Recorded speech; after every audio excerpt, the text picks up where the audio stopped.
We recently asked a couple hundred of you emerging biotech leaders about your go-to sources of information when you face tough professional challenges. Your top response wasn't webinars, it wasn't scientific journals, it wasn't trade shows, it wasn't even consultants. Far and away, you said you most often turn to your peers for trusted insight. Enabling a community of peers is what the Business of Biotech podcast is all about. It's also what our new Business of Biotech newsletter is all about. Peer-driven content, no strings attached, delivered to your inbox once a month. Go to bioprocessonline.com/BOB to subscribe. The Business of Biotech is produced by Bioprocess Online, part of the Life Science Connect community, with support from Cytiva. Cytiva also demonstrates its commitment to the leaders of new and emerging biopharma at cytiva.com/emerging biotech. Check that out. Back in 2014, Dr. Bill Symonds was a founding member of the executive team at Roivant, working arm in arm with Vivek Ramaswamy long before Ramaswamy decided he'd launch an asset management firm, take on BlackRock Capital, write a couple of books, become a staple on the national political commentary stage, and ultimately launch his candidacy for president of the United States. Back then, as SVP of Clinical Research and later Chief Development Officer, Dr. Symonds played a role in shaping Roivant and its ever-growing and shifting stable of dozens of spin-off pharma and biopharma companies known as vants.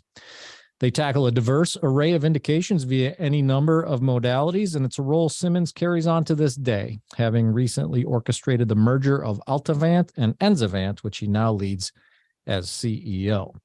I'm Matt Pillar. This is the Business of Biotech. And on today's show, we're getting to know Dr. Symonds a bit and getting a behind-the-scenes look at the making of the new Enzyvant. We're going to talk about the company's approval of Rethymic, a one-time regenerative tissue-based therapy for pediatric congenital ischemia, and the unique patient support model it's created around the therapy. And we'll learn where the company is taking its programs in pulmonary arterial hypertension, idiopathic pulmonary fibrosis, transplant-associated bronchiolitis obliterans syndrome, and chemical-induced bronchiolitis obliterans syndrome. Dr. Symonds, welcome to the show. Yeah, thank you very much for having me today. I appreciate the opportunity and look forward to the conversation. Yeah, me too. That was a long-winded intro. We have a lot to cover.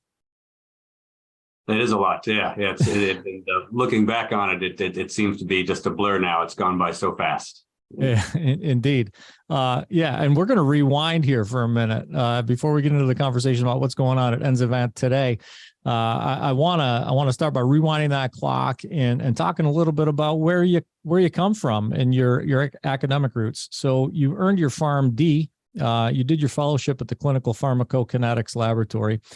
And it's always interesting to me, I've had a few Pharm.Ds on the show. It's always interesting to me to see sort of the career progression from Pharm.D into drug development. Was that your intent back then when you were studying for your Pharm.D and coming out of grad school? Yes. So, I've always thought, and it was reinforced by my education, which I got at Campbell University, a small school down here in North Carolina. And I think that's an excellent degree for the development of drugs. And really, we spend a lot of time talking about the clinical pharmacology of drugs, how they work, where they go, what they do. We learn all about how you make drugs at the time, so a lot of classes in that. And then a lot of practical hands-on work. I was fortunate enough to do a lot of my clinical training during the program at Duke University on the clinical pharmacy service there. So I got to see a lot of amazing things. And that's where I got involved in clinical trials. I used to get involved in some of the AIDS clinical trial group work that was going on way back in the mid 80s. And that kind of, sparked my interest in antivirals and how drugs work, where they go, what they do. And I think that educational grounding is what really set the stage for me to want to get involved in drug development. Yeah. Yeah. It's one of the things that interests me about it is, it occurs to me that back when you earned your Pharm.D, it wasn't as likely a career path, right? Coming out of school with a Pharm.D to go into drug development. Today, I think there's a lot of change, and there's some influence happening in pharmacy schools and pharmacology schools to kind of steer Pharm.Ds in that direction. But back then, it wasn't quite the standard path. No, it was highly unusual. I think I was the only one out of my class of 100 that did a fellowship A couple of people did residencies back then. Now, I think the vast majority of kids coming out of these programs are doing some sort of postgraduate training. Yeah. Back then, the vast majority of people were coming from, families where they had a pharmacy in the family that was their father had or their grandfather had, and you had this long line of pharmacists that would go back to the town that they came from. Yeah. To practice in the community and deliver pharmaceutical services that way. I didn't have that. I didn't have any background. I went to pharmacy school because I met a girl at the University of Tennessee who was going to pharmacy school. Her grandfather was a pharmacist. And so I went with her to pharmacy school.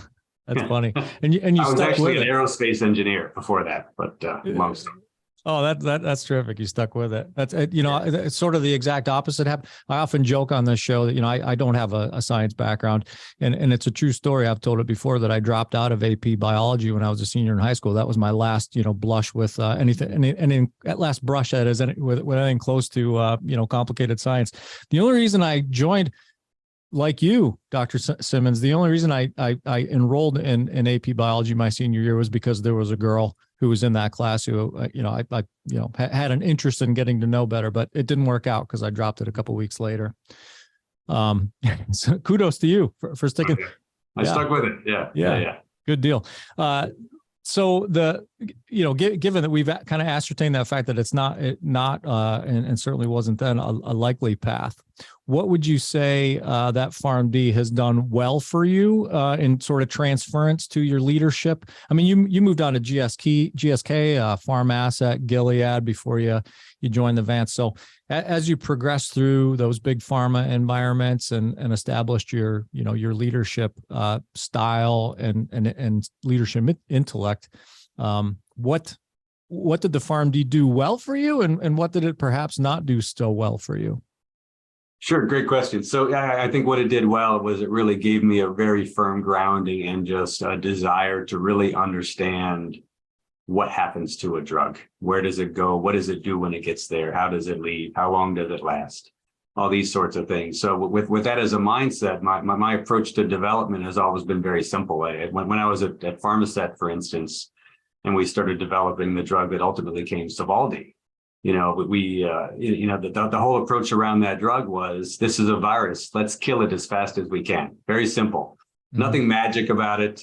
Just let's actually find a way to use this compound to actually kill that virus as quickly as we can, thinking that the faster we do that, the better the outcome for the patients, which is a typical ID type of mindset as well. If you're talking about antibiotics or antifungals, whatever, you want to clear that foreign object as quickly as possible. And we took the same approach to virology, which hadn't always been the case in viral hepatitis. It was seen more of a liver disease rather than a viral infection. And we kind of turned that on its head because we all came from an ID background, not a liver background specifically. So I think that grounding, and that still serves me well today. I mean, you can ask people in the company, I may not have the deepest background on the business side, which is the one thing I didn't get very much of in school, by the way. What was that business side? And I really learned that on the job.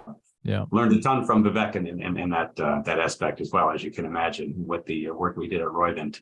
That drinking from a fire hose on the business side. But if I was lacking in anything, it was that, and I've kind of learned that and built that on my own over the years. But having that development type mindset, it kind of pervades everything that I do. And I tend to be much more involved in the science maybe than your typical CEO in a company like this with a commercial product. And it's what I love to do. And I love to see the outcome of that science be able to help us, treat these patients who have such an incredible unmet medical need. When you say much more involved than perhaps some of your colleague CEOs in companies of like size, what does that look like on the daily? Are you annoying the bench scientists at Enzyvant trying to do their job? I hope not, but I'm always available and happy to have a scientific discussion about some new data. It's not unusual for me to review a protocol. I'll dig through it just like anybody else and think about how it's actually going to be applied at the site and try to add some value. My basic approach to management of a company like this is to empower the people in the company to be entrepreneurs in their roles and do their job to the best of their abilities. And another piece of my job is to look for obstacles and get them out of their way. Mm-hmm. If I have to tell people what to do, I've hired the wrong people. So I'm a firm believer that I need to get out of their way. I need to empower them, and I need to help them, get over any obstacles that may pop up. But I want them to do their job. And again, to be like an entrepreneur in their area, that they're all little individual businesses within the company, and they should be run that way. Yeah, it's interesting. I mentioned Vivek in the intro, and you just mentioned, tying out with him and learning a lot about the business from him. He was actually a guest on this podcast in its very early days. I want to say it was like within the first 10 episodes Vivek was on, and that episode, probably 3 years ago, it focused on building I think it was called Building an All-Star Biotech Team. It focused on that sort of people aspect that you just referenced. Now, having interviewed Vivek and talked with him on the phone a few times, I know he's very persuasive, influential, and incredibly smart. I'm curious about and I guess I'll tie this into the question. I'm curious about your transition or your decision to leave sort of the comforts of, GSK and Gilead and the like, to join this company, Roivant, that, and help start it, in fact, from nothing, not necessarily knowing. I mean, I know everybody likes to go into a new business venture saying, well, yeah, it was a no-brainer. We were going to be wildly successful. I can't imagine in 2014 that anyone, Vivek included, could have foreseen the wild success that Roivant and all of its vants would enjoy, moving forward since then. So I'm just curious what your mindset was. What influenced you to make that decision to help get this company off the ground? Yeah, so I was coming off the ultimate approval of Sovaldi. I was actually commuting out to California from North Carolina. We had our younger daughter was still in high school, so my family didn't want to move out there. So I was commuting out there, and once Sovaldi got approved, I decided I was going to leave Gilead and come back to the East Coast and find something new to do there. And I was also, internally struggling a bit with what do you do after Sovaldi? Sovaldi was such an amazing opportunity, an amazing drug that helped so many people. How do you top that? Yeah. And so then around that time, I got a call from Vivek, actually, who I knew because Vivek and his investment firm were some of the largest shareholders in Pharmasect. So I used to get a lot of questions from Vivek, as you can imagine. He was a very thorough investor and asked a lot of very deep and interesting questions. So we had a lot of intellectual discussions over the years about Sovaldi and the compound and what we were doing, the science. So that's kind of how we met each other. And then, he called me about this idea where he had this, this list of drugs, which he had noticed throughout his career, which either, weren't utilized appropriately or might be sitting on the shelf for the wrong reason.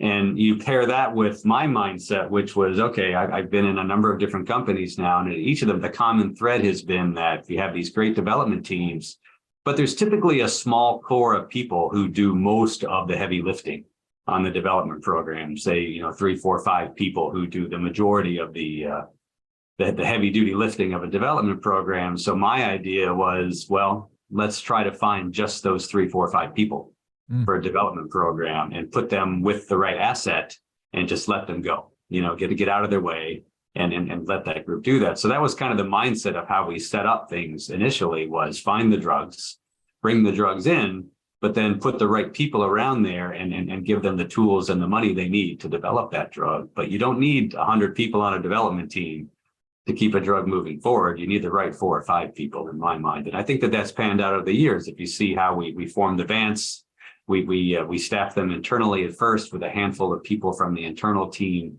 and then we would eventually replace them with the ultimate management team from outside, and typically very small, lean organizations. Yeah, that's fascinating, and it's enabled a whole lot of things. As I mentioned, I think a lot of people are familiar with the Vant sort of infrastructure, but the company is constantly shape shifting and sort of spinning off new entities, which in your position, starting there as a founding member has obviously created a lot of opportunity, kicked open, I should say, a lot of doors for you. So I want to kind of walk through the Roivant kind of progression for you. you led the corporate development at Arbutus. So, and Arbutus is a member of the. Tell me how that kind of fits into the scheme. A member of the Vant family, or yeah, well, sort of. So early on, after we had formed Roivant, Vivek and I both had a soft spot in our heart for viral hepatitis, obviously, and having both been involved in hepatitis C from different aspects, and we wanted to do something in Hep B or hepatitis B. And there was a small company which had been formed by some of the scientific leaders at Pharm.D, Mike Sophia and team. He was the chemist who discovered Sovaldi. They were working in hepatitis B. So we started getting involved with them, first with a small investment because we didn't want to recreate what they were doing. We didn't want to have labs at Roivant. It's too much infrastructure at the time, but we wanted to be a part of that. So we got involved with them. And then long story short, we wound up doing a reverse merger with the Canadian biotech company Techmira, which then became Arbutus, the combined organization, because they were focused on RNAi approaches with the lipid nanoparticle technology to deliver them. And then the hepatitis B guys under Mike Sophia's leadership had a number of hepatitis B compounds. So we formed a company to do that. I ultimately wound up being on the board and also taking a role as chief development officer on the development side of the drugs, given my background in hepatitis C.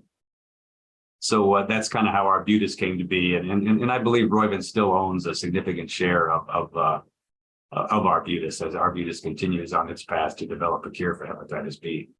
Good deal. Okay, yeah, thanks for that clarification. You moved from there on to Altavant, right? That you took the reins as CEO at Altavant after Arbutus. Correct. Yes. So, well, I was at Roivant the whole time, and I was chief development officer at Roivant as well. And after a period of time in Roivant, we had brought in so many drugs over the years, a number of which are on the market now. The Urovant compound, the Vegron, the Myovant compound, et cetera, which are all approved now. I felt it was a good time to kind of get back to really focus deeply in one area.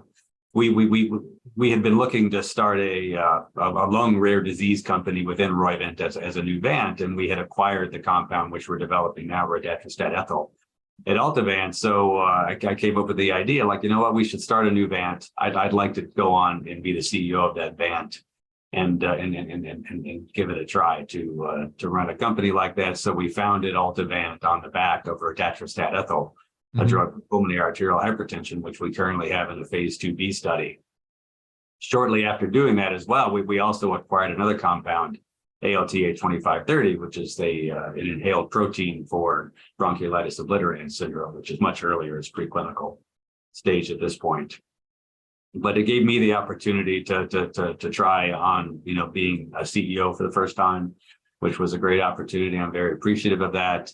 I think my prior experience between the chief development officer role at Roivant, as well as being on a number of the boards of the Roivant companies, gave me a good grounding in kind of corporate governance and how companies work and what works and what doesn't in terms of leadership styles in these small biotech companies, because I had seen a lot over the years in my Roivant seat. So it was an exciting time and opportunity to do that. I was able to handpick a group of people from my Altavant team to bring with me, or the Roivant team to bring with me to Altavant to start the company. So that made that a bit easier. And of course, the financial backing of Roivant as well was incredibly helpful. And again, very appreciative of that. And then ultimately that went on to where Sumitomo came along, and we wound up being one of the 5 Vants which Sumitomo acquired when they made an investment at Roivant a couple of years ago now. And Enzyvant was another one. So Enzyvant was a sister company of ours, both of which had been formed during my time at Roivant. You weren't running Enzyvant at that time, though. No. I became, I guess, interim CEO of Enzyvant in March of last year. So I've been there almost a year now, and was doing double duty on both for a while. We share the same board chair between the two organizations, and she called me up one day and said, what, we have a need here. We need a new CEO for Enzyvant.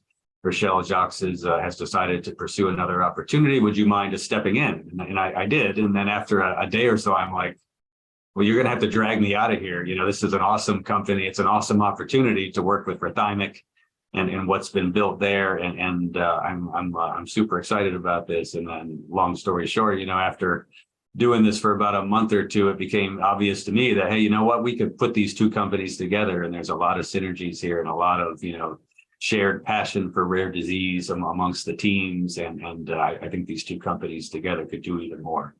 And then that was kind of the genesis of putting the two companies together. Yeah. So that, that progression we just walked through took place in the course of like 7 years. I mean, all these changes, movements, shifts, certainly not your father's pharmacy, right? Certainly not taking over dad's pharmacy. No. Did you feel like, I mean, is this what you're after? I mean, just personally, is like the I guess action what you're after, like from a personal and professional kind of gratification perspective? Sure. Yeah. So, in my progression, from GSK to Pharmaset to Gilead, and I think, something I always, you have so much resource at companies like that, especially the big ones, GSK and Gilead. You have such a deep bench of resource to draw from. The money's usually not an issue for a development program, and you don't have to worry about running a business as much as well. You're just developing a drug in that setting. And I'd always felt, number one, I could do more. Number two, I got to the point where I really wanted to kind of be able to look back at the end of the day and say, you know what, I did that today, and if I hadn't done it, it wouldn't have gotten done because we don't have the deep bench of people to do that. So it makes you stick your neck out a bit, scientifically and professionally. And it's kind of all about, are you going to deliver or not? And I kind of like that pressure in a way in doing that. And it's also the freedom too, to be able to be a bit more of the master of your own destiny in a way, and really be the one driving what we're doing. And if you're successful, then, you have the pride of knowing that you played a big role in that. And it's also gratifying to see the people you hire come into the company and be successful and do great things. And it's kind of gratifying to see that as well, see people develop over the course of their career and do great things to help the patients we're here to serve. Yeah. Nice. All right. So we worked our way up to the actual merger, and I interviewed you last year. Oh, I think it was late last year. I think we published a column on Bioprocess Online in December that sort of highlighted the behind the scenes of the Altavant Enzyvant merger. So sometimes elapsed since then. I want to revisit sort of the why behind the merger and how things went, and maybe get caught up a little bit on how things are going in terms of the progress and outcomes of the merger. And I want to talk about, I'll leave it open to you where to start, Dr. Symonds, because I think I think you could probably put a nice sort of chronology to it. But I want to talk about people for one. I want to talk about business systems. How the integration of business systems has gone, and manufacturing and production processes, to what the extent or degree have they strategically been aligned. So I'll like I said, I'll throw it out to you. Where's the most likely or obvious place to start? Sure. Yeah. So I think maybe just a quick summary. So, the companies came together in December of last year. All through that time, we've been building this new manufacturing facility, which Enzyvant had taken on and been building. We're now, about halfway done with that. It's all on track. It's been great. It's been tough during this post-COVID time, if you want to call it that, with supply chain. There's still difficulties there, but the team's done a great job, tackling those issues and coming up with creative solutions where required. To do that, I look forward to us having our own manufacturing facility to be able to increase the output of Rethymic and be able to reach more people, in other parts of the world outside of the US as well, which is great. I think this manufacturing facility really spurs a lot of hiring. So we're currently about 70 people in the company when you combine the two together. But then we'll have probably well over 100 over the next couple of years, with about 40 of those in highly skilled positions in this new manufacturing facility, which is great for the Research Triangle Park area, and it's also great for the people suffering with this terrible disease. So it gives us the opportunity to serve them even better. In hindsight, if you think about, what would I have done differently, perhaps, it's interesting, even putting two private companies together doesn't go as quickly as you would like it to. There's things paperwork that has to be filed, et cetera, things you have to do. And I think that's one thing that you really see the impact on the employees when you announce, internally, okay, we're going to merge the two companies, and then it doesn't happen the next day. There's a period of time where you just have all these things to work through to put them together. And, the average employee might not always understand the extent of that in the background and maybe get a little antsy over time. Like, why is this taking so long? And, when are we actually going to put these two companies together? Because it did result in some changes in job roles for a couple of people across the organization, maybe a little bit of uncertainty here and there. But at the core of it was always the focus on the patient. Two very different diseases we work in: pulmonary arterial hypertension, typically, affects older adults, and congenital athymia, which really affects infants and very young children. So two different groups of people. But, the skills required to work in those areas, the needs we have in terms of development, commercial, et cetera, those are similar in a way. And it also gives people in the company the opportunity to get involved in a new disease. So the Enzyvant people get to jump into PAH, and the Altavant people got to jump into the Rethymic world. And I think it's been gratifying for everybody. And now going forward, we're one Enzyvant going forward, with a very simple mission to really tackle these very difficult unmet medical needs in a rare disease community and find ways for us to help these people. When you're striving to excel in a new arena, the best guides are the ones already doing it well. The Business of Biotech brings those voices forward to help new and emerging biopharmas turn their innovations, like mRNA and cell and gene therapies, into clinical realities. Tune in and subscribe for insights on hiring, regulatory, and other need-to-know topics for biopharma leaders. The podcast is brought to you in collaboration with Cytiva. Check out their resources at cytiva.com/emerging biotech. That's CYTIVA.com/emerging biotech. I remember when we last spoke, you talked about the complementary assets in terms of people and skills, commercial on one side, stronger development on the other side. Talk about the integration of those kind of complementary people and skill assets at both companies. Absolutely. I think the commercial area is a great place to start. We really didn't have any commercial infrastructure at Altavant. We're in phase 2 with the drug, so we would have been building that over the coming years. On the Enzyvant side, of course, we have a fully built out commercial organization with people who focus on payers and health outcomes, et cetera. And having those people in the company now, they've been able to jump in on the Rodatrostat ethyl team and really start laying out the framework for commercialization for that, which we would have had to build out at Altavant. So we had a ready-made group of people who could just jump in and get involved and do that. And then on the other side, as you mentioned, on the development side, that was really, Altavant's main expertise was on the non-clinical to clinical development. And we've been able to get those people heavily involved on the Rethymic side and take on some work there, which we had previously been using consultants for on the Enzyvant side, for instance. Mm-hmm. So I think there's many, many great examples of synergies which occurred between the two organizations. I mean, practically speaking, Altavant had a chief medical officer, Enzyvant had an opening for one. So that individual can actually fill that role. And there were a couple other instances like that too. The CEO role, for instance, there was an open CEO role, and we didn't have to hire another one there. So obvious synergies in that respect. Yeah. Was there any from any stakeholders, whether they were employees or board members or investors, was there any sort of head scratching that had to be overcome? You mentioned the fact that, from a patient population standpoint, there are very different patient populations between the two companies, different approaches. Did any of that cause any concern among stakeholders that you as CEO and sort of architect of the deal had to address?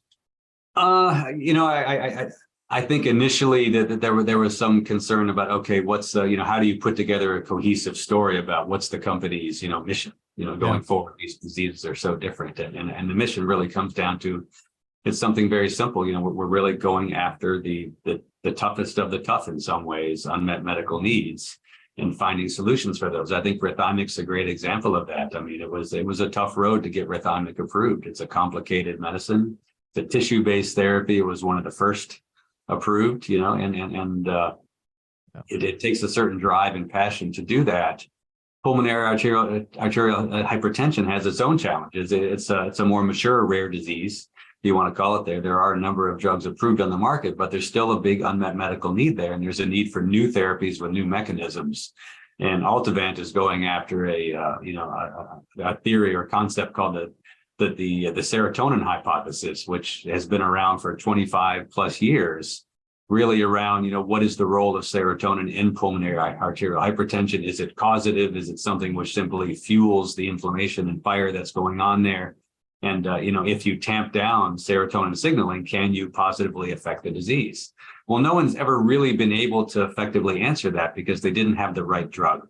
And we finally in Rodestrestat have a drug which is systemically available, which can reduce the systemic levels of serotonin, not affecting the ones in the brain, because you don't want to affect serotonin levels in the CNS that would cause depression.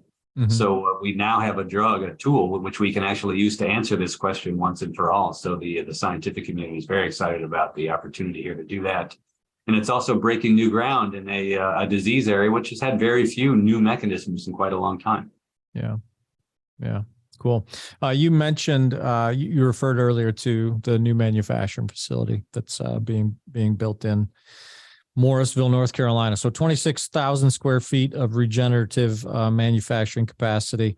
I want to dig a little bit deeper into why the decision to build that facility versus outsource to contract manufacturers, perhaps. Like what went into the why behind, we're going to go ahead and stick a shovel in the ground and make this happen internally. Sure.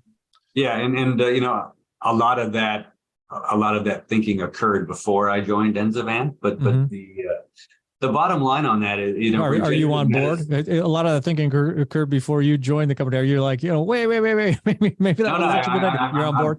I'm fully on board from day one on that. It's the right thing to do, and a big reason is, if you think about it, we have a regenerative medicine therapy.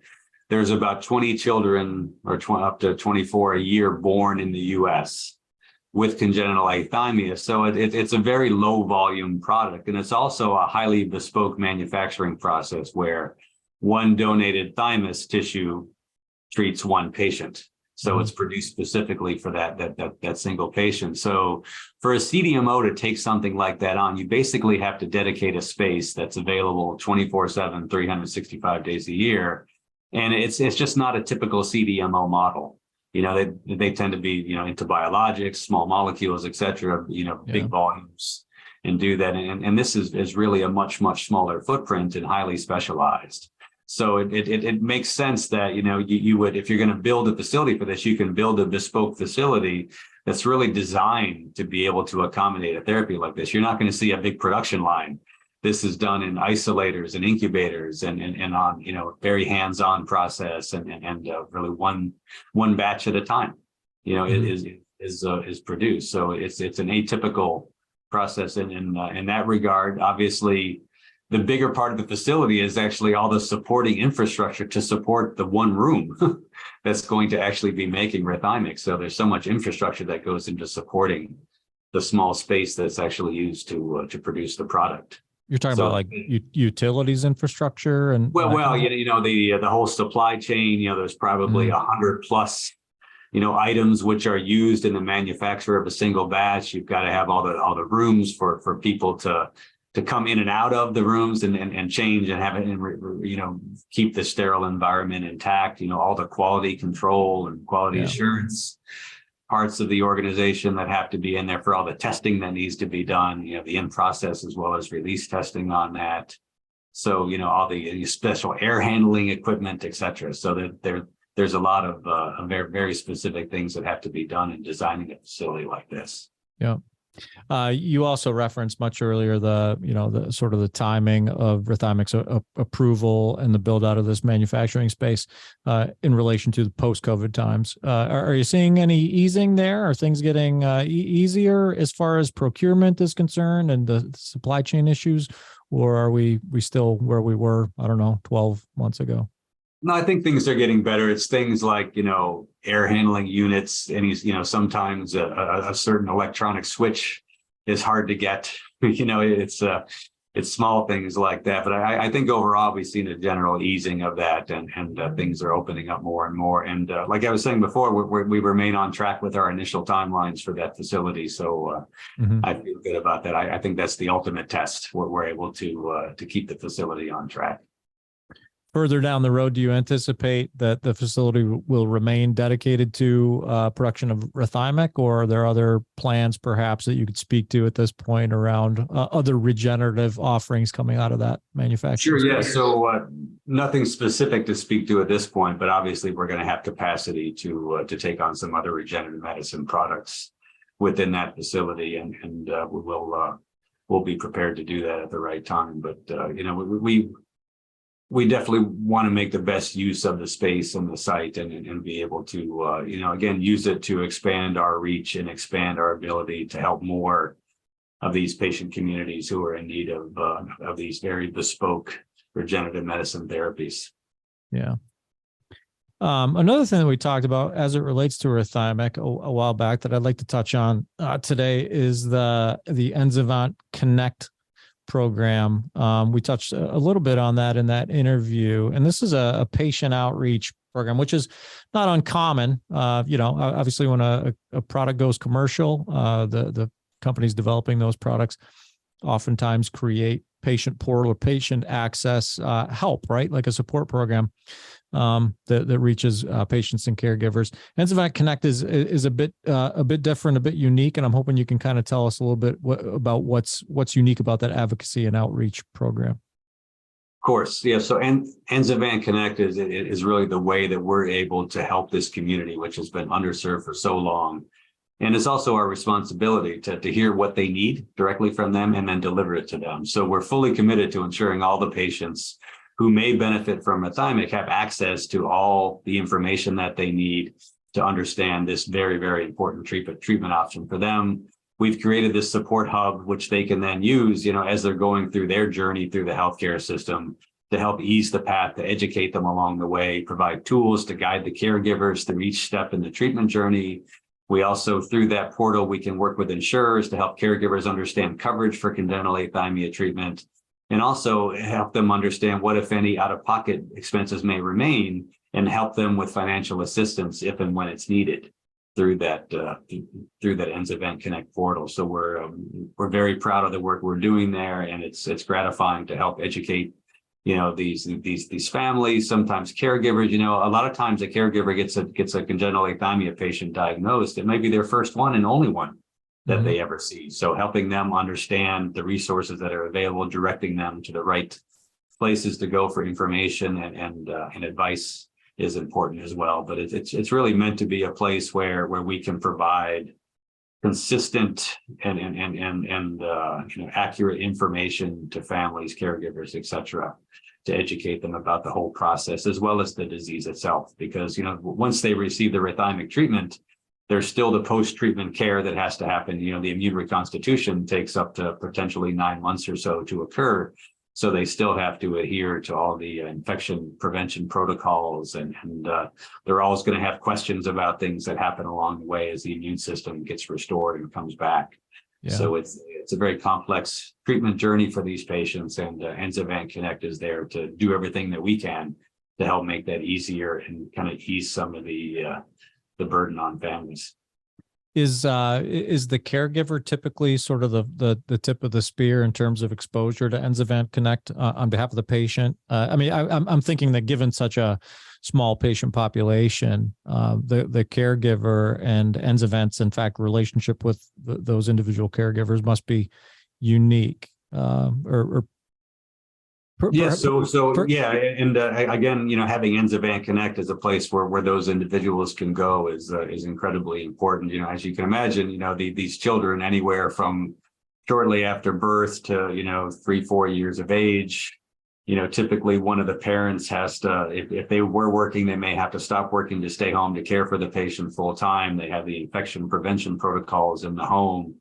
So having a portal like Enzyvant Connect where they can go to and seek information and get advice is incredibly important. Plus all the background work which is done around doing the benefit investigations, those sorts of things, and just helping them understand how to navigate the healthcare system and make sure that they're getting into the right place to seek the care that they need. And then if there's help needed with, travel assistance, et cetera, because the patients typically have to travel from somewhere, they can't go on commercial flights because of the infection risk. And then some of them may have to come to the hospital, months before treatment in some cases and stay there, which is also a burden on these families to have to stay in a hotel or somewhere, while they're waiting for treatment. So we try to do everything we can through Enzyvant Connect in a compliant way to help these families to ease this burden. Yeah, quite comprehensive. I want to shift gears a little bit and talk about clinical activity on your next Rethymic-like successes that we're hoping to see. But before we do, sticking with Enzyvant Connect, do you anticipate that as those pipeline candidates that you're pushing down the road now, as they mature and hopefully go commercial, that Enzyvant Connect is something that you'll be able to replicate for new therapies moving forward? Yeah, probably in a different way. Obviously, the pulmonary arterial hypertension community is a bit different than the Enzyvant, Connect type community we have there. But I could see us doing something similar, but more tailored to that community. We're already heavily involved, with patient advocacy organizations, et cetera, helping to find out ways that we can help the PAH community as well. And what their specific needs are. Obviously, the patient journey in PAH is very different than the patient journey in congenital athymia. And we would want to tailor whatever solution we're able to offer for that specific community. But, many companies probably say it, but, we try to maintain this extreme focus on the patient and have people understand and in many cases actually get to know some of the patients who are being served by these therapies and seeing the end result. Like we've had a number of opportunities to meet congenital athymia patients who received Rethymic in the past and get to see them doing well. It's great for people to see the end result of all of their hard work on the PAH side.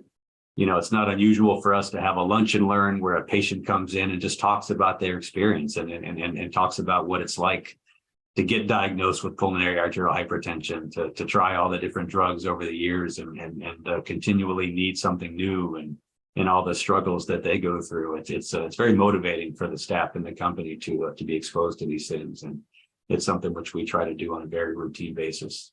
Yeah. So tell us more about those candidates. Give us sort of a clinical highlight reel of next steps for the candidates that have made the cut and remain active in the Altavant Enzyvant environment. Sure. So aside from Rethymic, which we've talked a lot about, redatrostat ethyl is our drug for pulmonary arterial hypertension.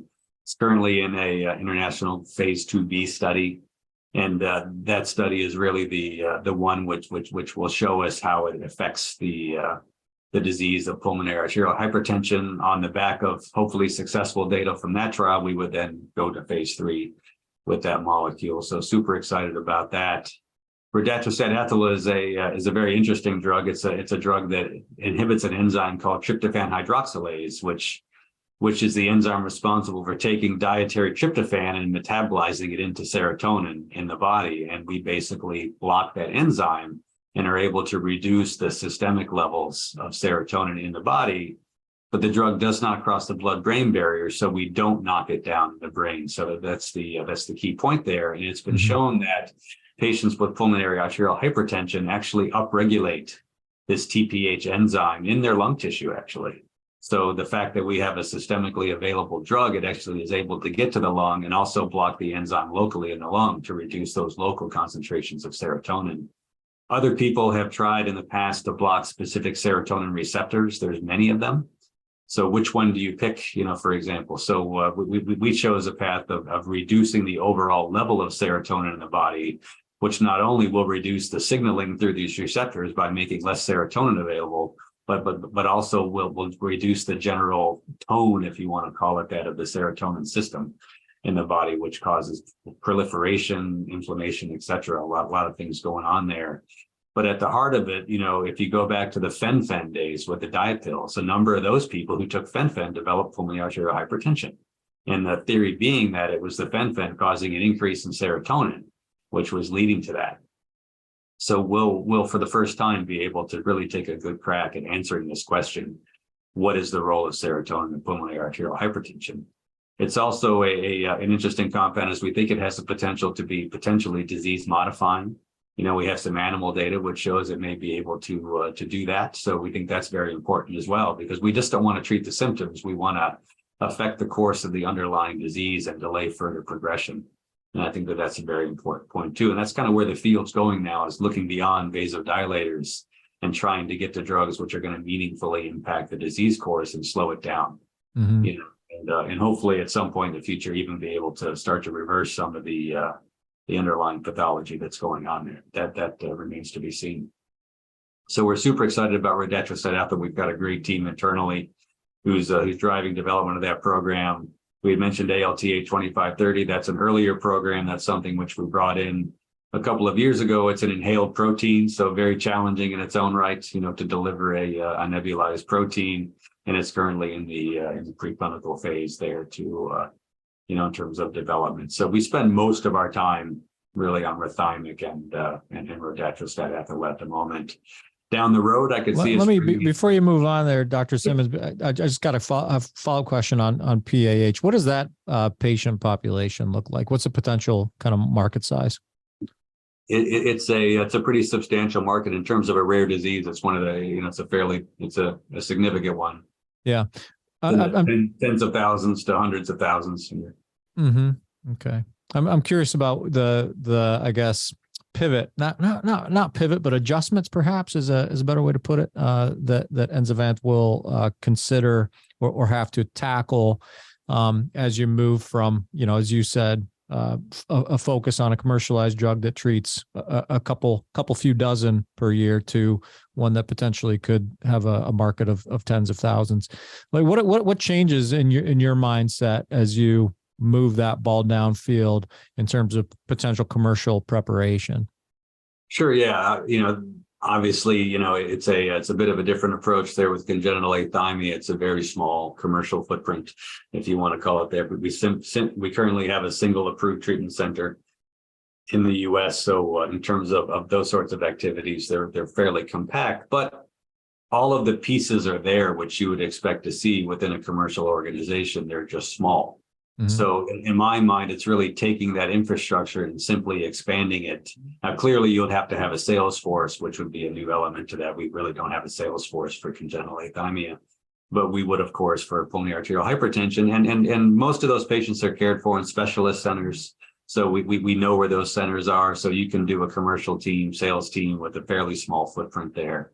So we're not talking about a primary care sales force or something like that. It would obviously be smaller and more bespoke and tailored towards the pulmonary arterial hypertension community to do that. But in terms of the things we do with market access and payers, et cetera, all those activities would be the same.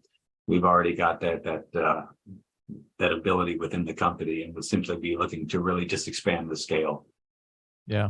What about from a manufacturing standpoint? I mean, is it too early to say, well, that's something that you would similar to Rethymic, would you consider, or I'm sorry, Rethymic, would you consider manufacturing, building your own manufacturing facilities for that candidate as well? Yeah, so it's a fairly straightforward small molecule. We could go to any number of CDMOs and have that material made. So I really don't feel the need to replicate that at the moment. Rethymic's a bit different, sure, in that regard. But with Rethymic, we can really go around and can kind of seek out the best relationships we can to do that externally. Yeah. In terms of manufacturing on that one. Very good.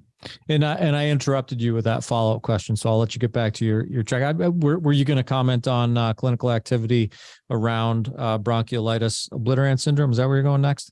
No. I was just going to say down the road. Obviously we have capacity in the regenerative medicine manufacturing center. We would look to down the road bring in additional programs there to continue building on the expertise we have in the company. And obviously we have also great expertise on the rare lung disease side. So things like interstitial pulmonary fibrosis, et cetera, are other diseases which we're interested in there too. So we're always on the lookout for good opportunities in those spaces, and yeah, again, looking for diseases which are underserved and would be opportunities for us to apply our expertise to deliver life-changing therapies for people who need them is really the fingerprint of the type of opportunity which we're looking for. Yeah. Yeah. I noted earlier that you had a roller coaster ride for 7 years prior to this merger. What are the plans for you? Are you planning on, I mean, obviously, you don't have a crystal ball, but are you going to stick with Enzyvant for a while? Is that the plan, or do you think that stone's going to keep rolling? No, absolutely. I love what I do. The opportunity to work with something like Rethymic is incredible. If you think about what do you do after Sovaldi, you do something like Rethymic where you can have such an impact.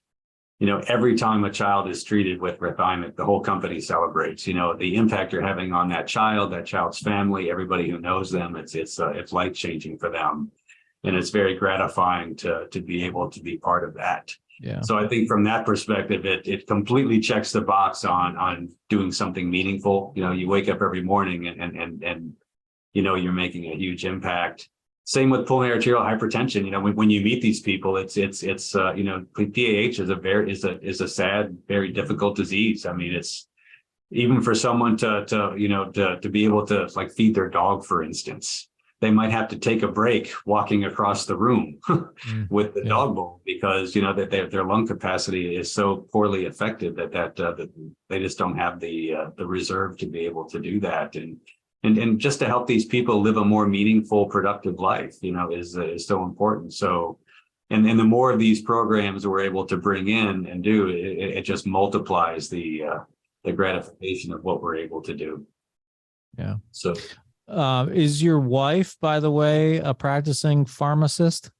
No, she retired a couple of years ago. So, she is not, but our older daughter is. Our older daughter has a Pharm.D and did a fellowship at UNC and now works for a biotech company as a clinical pharmacologist. And it's kind of fun to be able to give her advice on her career and talk about pharmacokinetics with your daughter. It's I mean, like conversation on the weekends, and that's pretty cool that you and your wife started. You mentioned earlier, that a lot of Pharm.D students are like, second, third, fourth generation. You're the tip of the iceberg. You're the beginning or the tip of the spear.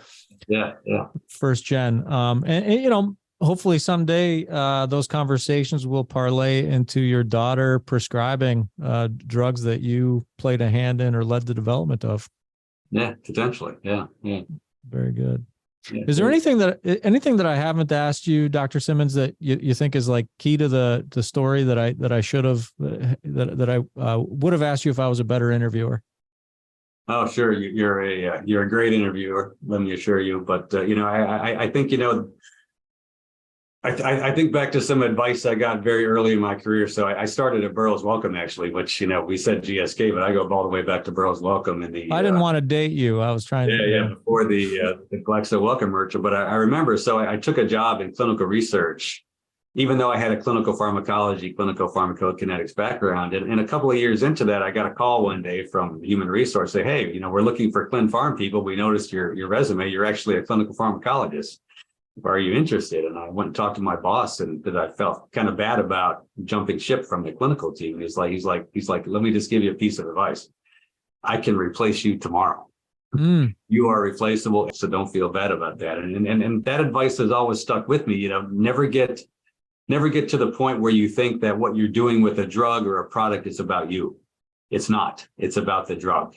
And I think that that humility is something which I think I always try to have. I look for that in other people around me as well, and I think that is something too which serves us well in this disease. We are simply a part of the machine which is producing these incredible medicines. We all have a part to play, but don't ever think that your part's irreplaceable. Because many people can do what we do, but it's the combination of resources, of the right people together, of the right asset, and putting them all together, which really results in something that gets approved and goes on to help a lot of people live better lives. And I think that's kind of the way I think about what I do. And I'm very simple in the way I manage the company and interact with other people. Like I was saying before, I try to enable them to do their jobs the best that they can and get obstacles out of the way and let them run with it. I think that has served me well to date, and I'm going to continue behaving in that way. And as long as I'm successful and helping other people, I'll keep doing what I'm doing. So it's an important point, and I appreciate it about you, Dr. Symonds. Humility can find itself in short supply in this industry. I think we all know that, but it goes a long way, and I appreciate that advice. It's good advice. We have a lot. I get feedback all the time from listeners of the show, and a lot of them are, new to the career, like they're starting out their career. I get a lot of feedback from folks who are starting out their careers and who have aspirations to do things like you've done, Dr. Symonds. So, and I hear specifically that kind of feedback and insight and sort of personal reflection is really important. So I appreciate you sharing that with us. You're welcome. Yeah. And I appreciate you for coming on the show. It's been a fun conversation. You guys are doing amazing things. And I hope that we have the opportunity to catch up down the road on some of the candidates in clinic and, tell some more success stories about them down the road. Absolutely. I look forward to it. Thanks for joining me. Yeah. Thank you. Yep. That's Enzyvant CEO, Dr. Bill Symonds. I'm Matt Pillar, and this is the Business of Biotech. We're produced by Bioprocess Online in partnership with Cytiva, whose commitment to new and emerging biotech is on display at its virtual biotech accelerator, which I encourage you to visit at cytiva.com/emerging biotech. I also invite you to visit bioprocessonline.com/BOB, where you can sign up for a monthly newsletter that's exclusive to Business of Biotech listeners. And while you're online, please leave us a review, leave us some feedback, share the podcast with your colleagues. And as always, thanks for listening.